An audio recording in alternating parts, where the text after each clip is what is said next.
really excited to know so many people are interested in this meditation class. I also texts, I don't know from who, but people tell me they really enjoyed it. Maybe just tell me also. So I will just continue. Before we continue, let me help you. What to meditate about. Because as I mentioned in the first class, meditation is so many different levels. And the first, what I told people was the breathing, just to calm you down. And it looks like it helps you, especially people who are like racing, what is it, ADHD, people that I find that to be incredible. I don't know if I said it over here once before, but in Marin County, someone gave me this article that's up north. The high school decided to meditate with the high school 20 minutes in the morning and 20 minutes after before they left. And the school grades of the school went up 15%, which is unheard of. And the reason is because when you take time to meditate, you calm down. You calm down, your mind is much easier to focus. Now, it takes time, to get used to it, and there's different levels of meditation. There's the ones that we are doing, and there's the Tanyas and the Nachmans. So we're going to try, just go the more basic meditation. Hopefully we're able to get into. So the point that really the most important thing of the meditation that I want to bring out is what I mentioned last week again, and I'm going to reiterate this. We don't have a relationship with God. Let's all admit to that. You ask a guy, I always joke about it, it's that the young generation, I don't know which generation you consider, but the newlyweds, I will hear them talk to each other. How's your Shalom Bayis going? My generation, that was a no-no. You know what I mean? You never touch. That's an untouchable topic. The young generation, I overhear them talking. Ask a guy how's his relationship with God. He says, something troubling you? Something wrong with you? But honestly speaking, we don't have a relationship with Hashem. Hashem is like a void from us. You know what I mean? We want to say, when we get into trouble, let's say Tillam. Let's find the. That's unfortunately, it's a fact, and generally people, and for us as a Torah, listening to the Torah, what says in the mezuzah? Did you ever notice what says in the mezuzah in the tefillah? You should love Hashem with your whole heart, your whole mind, with your whole resources.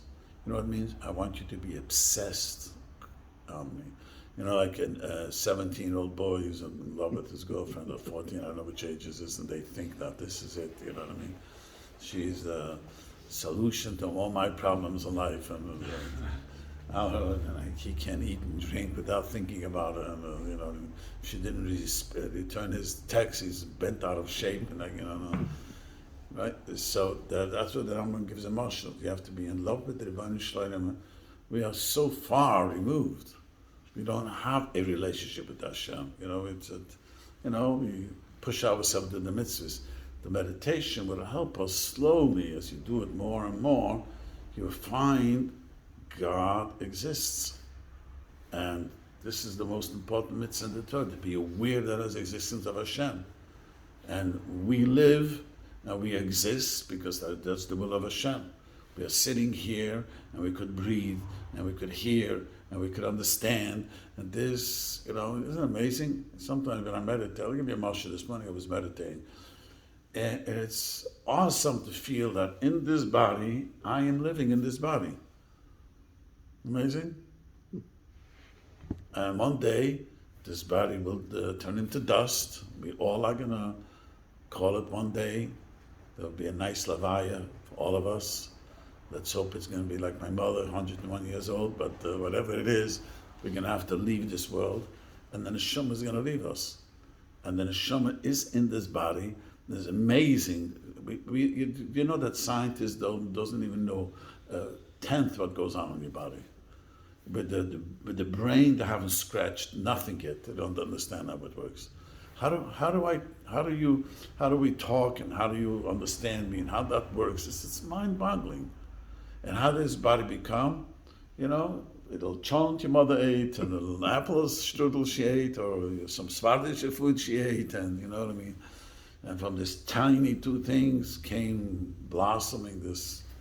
Isn't it? If you think of it, see, it's amazing, but when you meditate about it and you realize how the Rebbeinu Shalom makes you, and you're on His hands, and it really brings a person close to Hashem.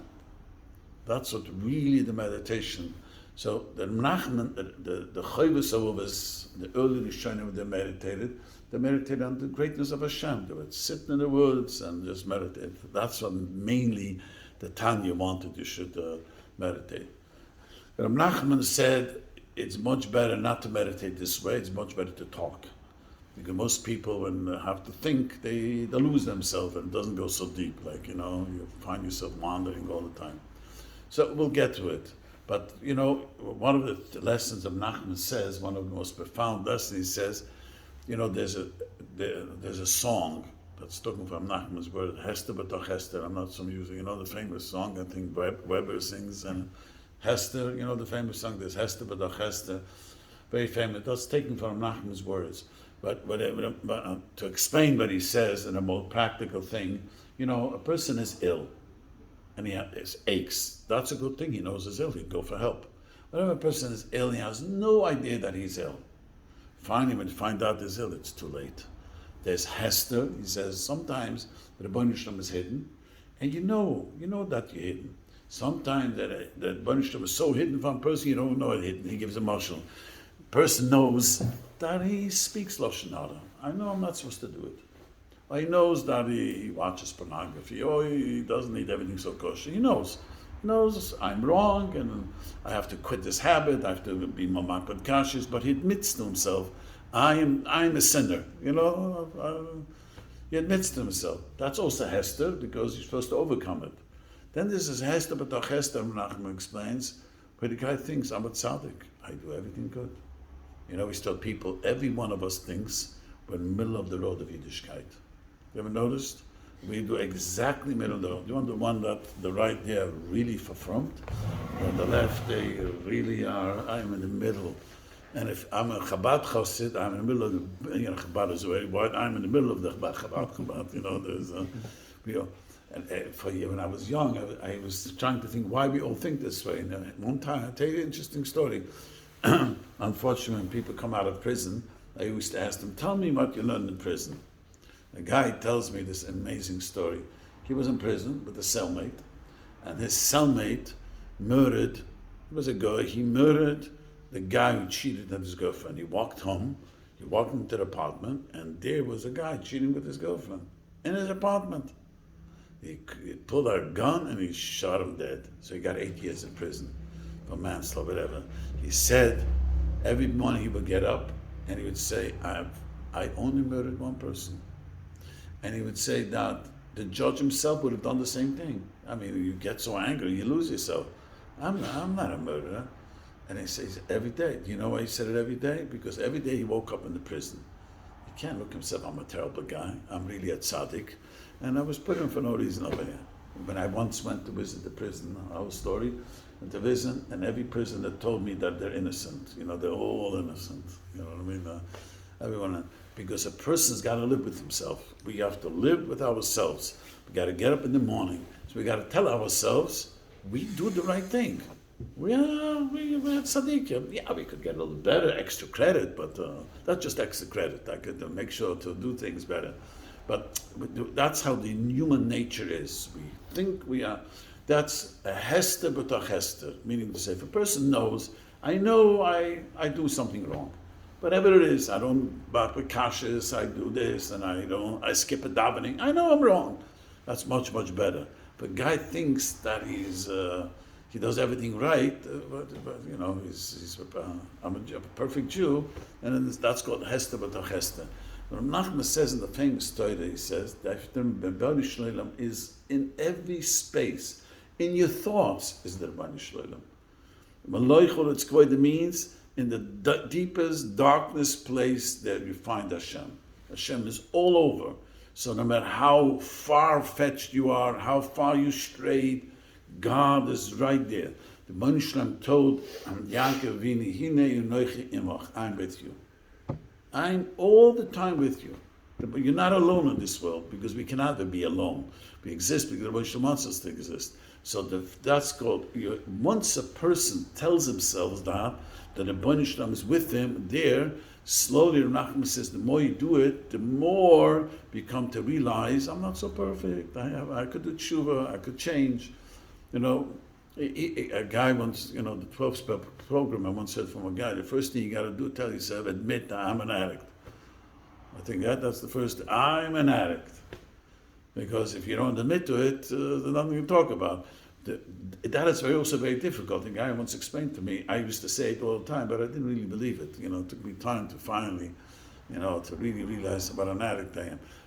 We have to, the more you tell that Rebbeinu Shloim is with you all the time, in you, in all your thoughts, Hashem, that's why you bring in the Hester, in the hiddenness, you bring godness into you. Rav Nachman says a very profound thing, that the more you think about this, the more you'll understand the mystical things of the Torah. Because in the Hester, b'toch Hester, the darkness, the Rebbeinu Shloim brings the secrets of the Torah. He gives a marshal. Esther, let me just say, it's this Shabbos bench is Chodesh Uter. So Esther, it's a fascinating story. Esther brought the miracle. How did she bring the miracle? She went to Achashverosh and she told Achashverosh, I'm lost, and now that I'm going to come to Achashverosh, I'm going to be intimate with him, and now I'm going to be also to my husband. You know that she was married to Mordechai, and then when she went to initiate the trip to Achashverosh, he slept with her, so now it's Baratzain. So the ultimate nest came from the darkness of the darkness. And Megillah Esther, as we know, is full of secrets of the Torah. So Nachman explains that the more you do this, the more you get in touch with the depths of the mystical things of the Torah. So, if we're going to meditate today, the first time, let's try to do this. The first thing I want you to think about the pain that you have in life. If it's physical, emotional, or something that bothers you. Just, think about it for a minute. So after you've come in a meditation, I want you to tell yourself, Hashem is right there in my pain, and my discomfort, and my, whatever it is. A guy said over here was his back pain, he said. I think also Joel also said it was his back pain.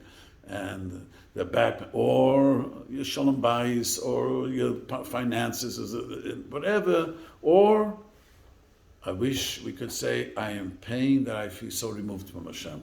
It doesn't make a difference. Any discomfort what you really have, and tell yourself as you meditate, bring God into your mind, into your place.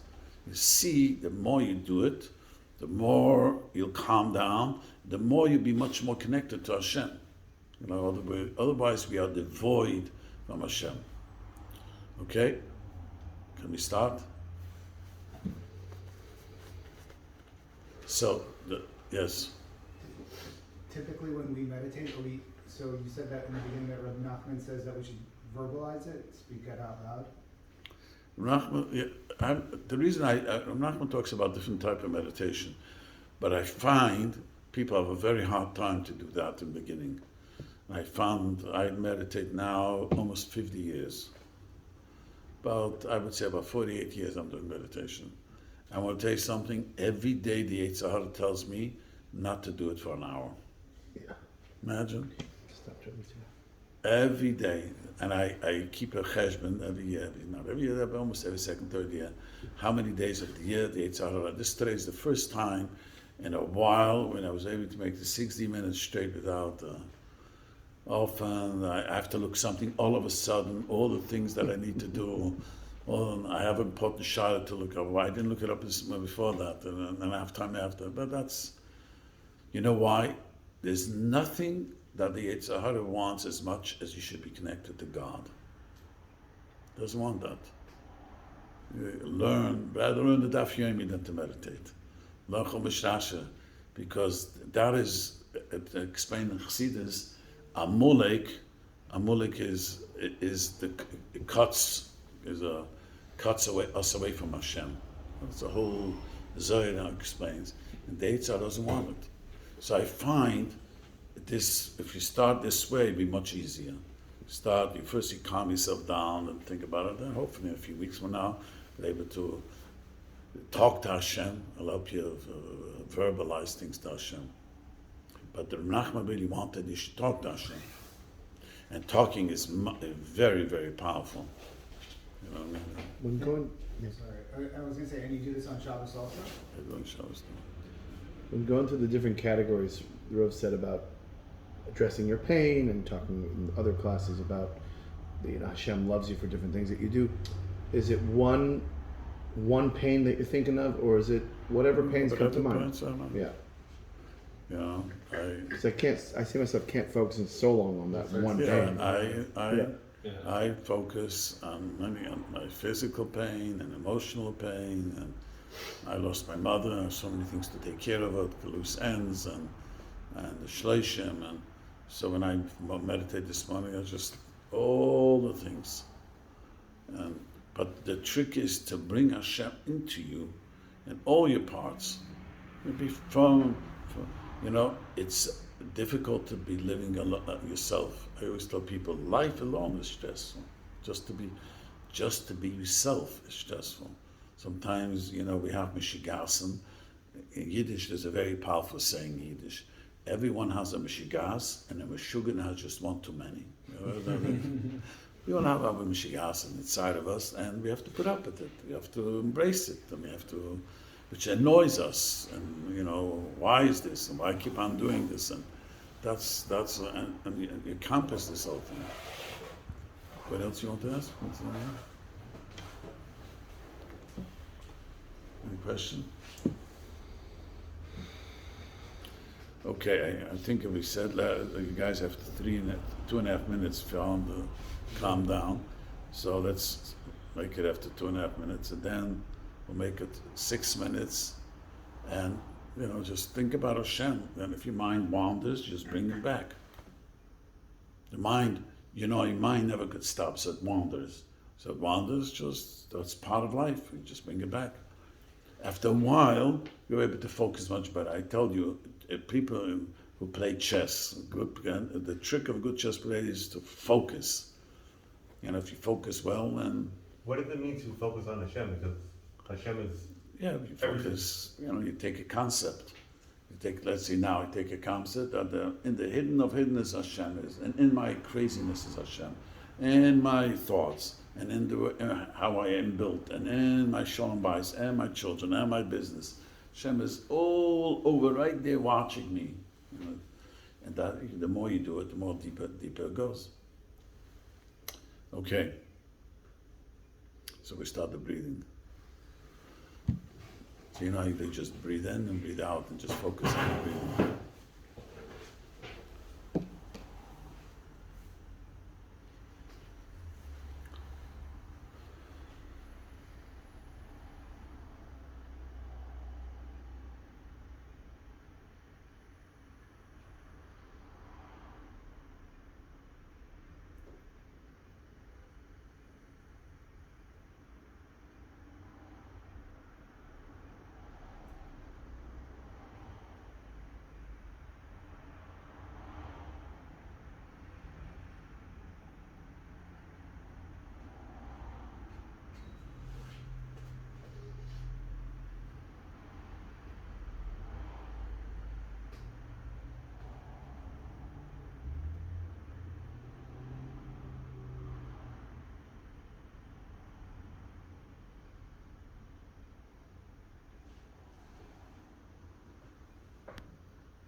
How did it go for you today?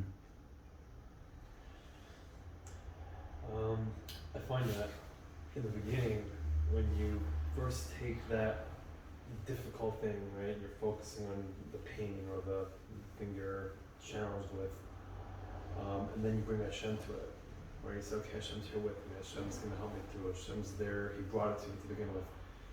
My mind started like backplaying that I was in many situations in the past and they always worked out, and Hashem always brought me to the right way.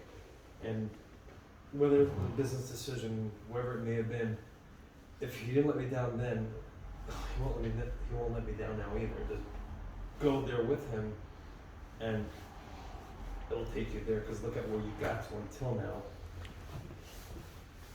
And it sort of like took that wildness and brought the calm to it.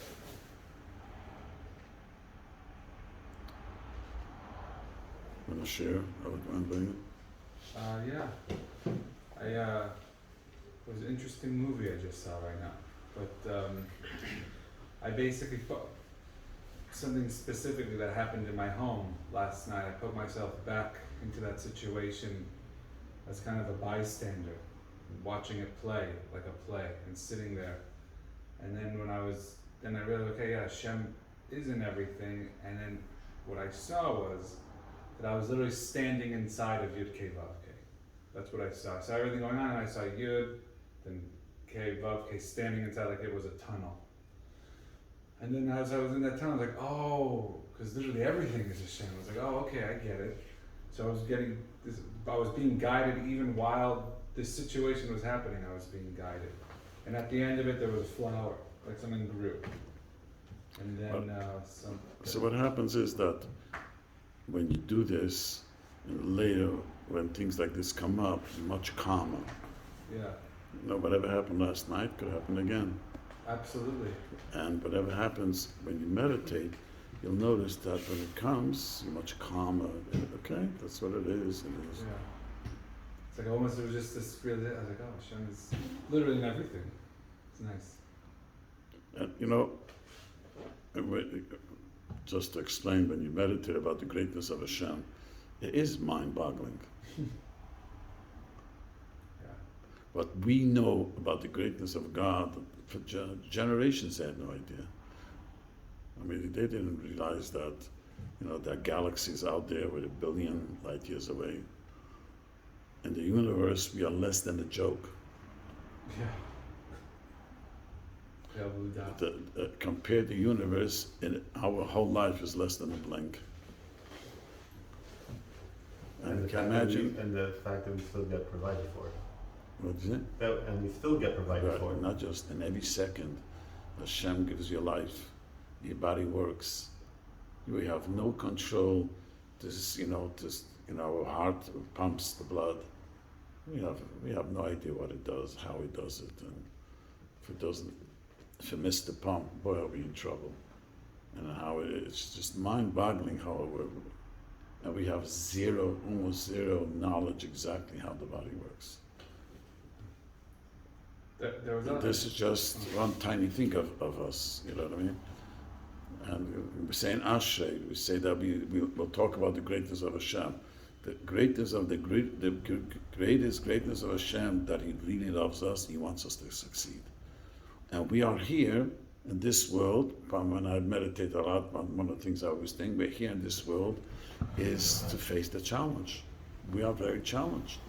We're challenged with Shalom Bayis, we're challenged with making panasa, keeping the mitzvahs, the davening every day, making sure we do the right thing, making sure we don't cut corners. We have a lot of challenges. It's not like, one challenge. We have, from the morning to night, the first thing in the morning, the Yetzer Hara says, don't get up. It's too early. Sleep in. Right? And then at night, don't go to sleep, waste your time. And everything. How you do business, how honest you are, not honest you are. Every step of life, we're here in this world to face the challenge. And if the more you bring Hashem, the more you meditate, you think about Hashem, much calmer you are and you do business. And you're much more successful. Doesn't mean you become a rich person, but Richness is not the ideal thing. There is be happy with yourself. A lot of wealthy people, but bitter they are. Happiness comes. I am rich. I am who I am. This is me. And I'm going to enjoy the me that Hashem gave me. And I have to change. I have a lot of things to change about myself. And you become comfortable with yourself. You can after a while you meditate, the more you meditate, you say, this is who I am. Hashem made me this way. I would joke with my wife, you have to put up with me, I have to put up with you. You have to put up with my Mishigasan, I put up with your Mishigasan. I tell newlyweds all the time, don't you ever get annoyed with yourself? So I said, yeah, I sure get annoyed with myself. If you get annoyed with yourself, well, how could your wife not be annoyed with you? You only one allowed to be annoyed with yourself. Your wife is not be allowed to be annoyed with you. And if you're annoyed at you, then it's okay to be annoyed at your wife. This is what the life is all about. So the more you meditate, the more you are able to accept yourself. This is what my life is. This is who me is. This is what I need to change.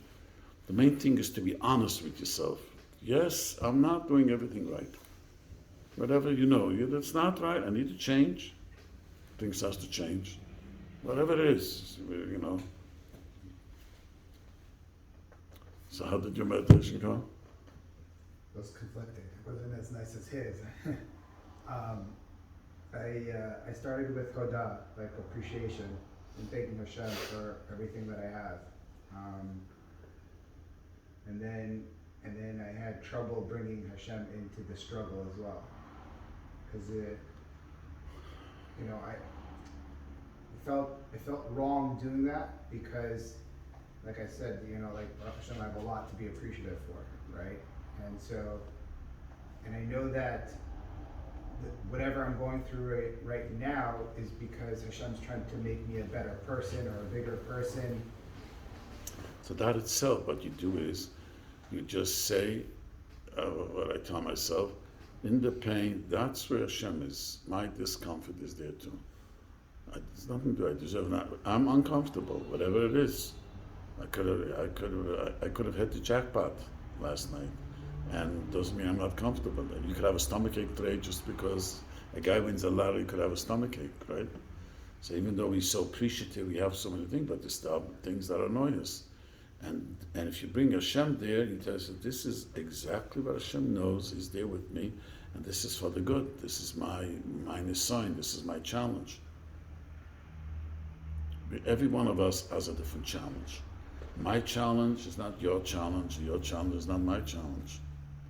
I always tell people, I grew up, my father was a very calm person. I'm a calm person. I have two sons are very calm, not my daughters. Forget them. Feisty young ladies, but it's a genetic thing. So I don't get angry very really. I could say a handful of times, but I don't deserve anything for that. But I have other things that I have to put up in my Mishigasan. You know what I mean? You have to, the things that bother me, the things that as long as we live, we're going to be challenged. So I'm supposed to thank Hashem for the challenge, but Yeah, at the same time, I'm challenged, and I bring Hashem there, and this is my challenge, and it also takes time to realize what the challenge is, because we don't admit to ourselves the things that we do wrong, because in our eyes we're a big tzaddik. Every one of us thinks we're a huge tzaddik. We do exactly what Hashem wants. A cut corner here, that's nothing. Cut corner is not so terrible. One of the biggest Yetzer Hara, I'll explain this. One of the biggest Yetzer Hara people have is the cut corners. As I say, none of you is going to go into McDonald's and eat. None of you are going to go into King Mac, whatever it's called, and eat. But something doesn't have to probably it's okay. Probably it's okay. No one would say I don't daven ever. Yeah, but I forgot a mincha here, I'm out of there. We tend the Yetzer Hara cutting corners. That's what Nachman explains in very often. The Malchus, kingship, is pogim, is blemished. because we don't want to accept to do complete job. I say this to young people. I believe everyone, your wife goes to the mikveh. But you know, that if I hug her when she's under it, then I touch her, not so bad. You know, we tend to cut the corners off, you know what I'm saying? And in many ways, in davening, in sneers, and like I spoke to the Babbage ladies a few years ago, said that they wanted me to speak about sneers. I says, none of you walk around like a shiksa. But what does the Yitzhak says? It doesn't really have to cover my elbow. I mean, a little cut a little bit. No one walks around with a V-neck to the bottom, you know what I mean? But the Yitzhak says a little bit. This is for a woman, the Yitzhak, the men is also like, you know, we tend to cut corners. So the more you bring Hashem into yourself, tell yourself, let me find where my shortcomings are. That helps enormously. See, once you admit, this is where I am wrong, instead of saying, you know, it's okay to do it, and you know, I'm different, and I was raised different, you know. I say in English, cut the chase, that's what you say in English, you know. This is wrong. Okay, I'm doing something wrong. I'm a sinner. I have to work on it. That takes away the hiddenness of Hashem. So right now I'm wrong. I have to quit doing this and this thing. And then when you meditate, you think about it. This is wrong. Help me, Hashem. And next week I'll explain to you. Try to. What I do often is Roitza. We say bam davening. Roitza Hashem is Yerayov. Hashem wants the ones who fear Him. Ham Yachlem, who yearn lechazdoi, for His kindness. The one Melech continuously in Tehillim says, yearn. I strive and I meditate, but I'm talking. I yearn that Hashem shall help me in my shortcomings. But so you focus on one thing. Let's say you want to quit a habit, or you know, this is what you focus. Anyone else wants to share? I found this week several times. That's what you said. You actually find Hashem there, in the shortcoming, in the pain, in the what you're struggling with. That when you dive in there, when you put your energy into that, that's where you find it. It's true. That is true. I've heard this from people in the worst ways. A young guy told me many years ago. Unfortunately, he was a bacher and he had a shiksa girlfriend. I couldn't give her up. And he heard a speech of mine online. I don't know which speech. And he just cried to Hashem, and all of a sudden, his girlfriend calls him up. Let's break up. He said it was the biggest blessing for him. He didn't know how to do it. That happened to me years ago. Before, now I'm married with a Jew, but that same exact thing happened to me. I literally cried out, and then the next day it was. So, she broke up. Yeah. Oh. Do you hear the rough speech? Unbelievable. But this is what he's saying. Sometimes if you do it, you'll literally see that all of a sudden Hashem is there and is helping you overcome. Yeah. I've seen it in my own life, heard this from people. Look, he's saying the same thing. It's extremely powerful. It's extremely powerful. It's very open, because I remember saying, I can't deal with this. I need you to help me deal with this. When it was in the morning when I was putting my tefillin on, I was like, I don't know what to do. I can't deal with this, and I need help. See a bunch of them help. Showed up. Also, I found this week. I never meditate. I can't meditate. I don't know why, but I talk. Okay. I do it, but several times at work, like I'll get angry or something like that, or I'm in a negative mindset, and I found this week that I can actually capture it, and then Hold meditate back. with that. Hold it there. Hold it there. And that does help. The reason that helps for anger is because when you meditate, you have moichen the godless. Moichen the god means you become much more aware of your surroundings. You know what that means? You're much more in the present. You're here. and you realize, what is there to get angry about? Deep down, what is nonsense? What to get angry about? Does anger help? Once time a guy asked me why a certain situation, why I'm not angry. I said, I thought about it. If anger would help me, I'll be angry. It doesn't help. So I hope you do it this week. I might not be in next week because it's a shleishim for my mother, and my brothers want to make New York suit. That looks like I'm going to be going. Still book a ticket to see about. But if I don't come, if I do come, we'll be notified. But keep doing it every day. The trick of Yiddishkeit is to be stubborn every day. And even if you sit, you can't talk, you can't make, just sitting and breathing alone calms you down, your day will be a better day. Sometimes when I was young, there were times I just couldn't meditate. I couldn't open my mouth, I couldn't think, I was under stress. Just sat and I took breathing and I slowly calmed down. I thought about Hashem, I said a few words. It's also extremely powerful. You'll see sometimes you are just, whatever the situation is, not the life, the Bari Shem throws many things in our path. Just sitting, and sometimes I breathe and I say to Hashem, I just want to be in your presence right now. I don't know how to talk, I don't know the thing. I want to be with you together right now. It's very, very powerful. Okay. Sure. Yeah.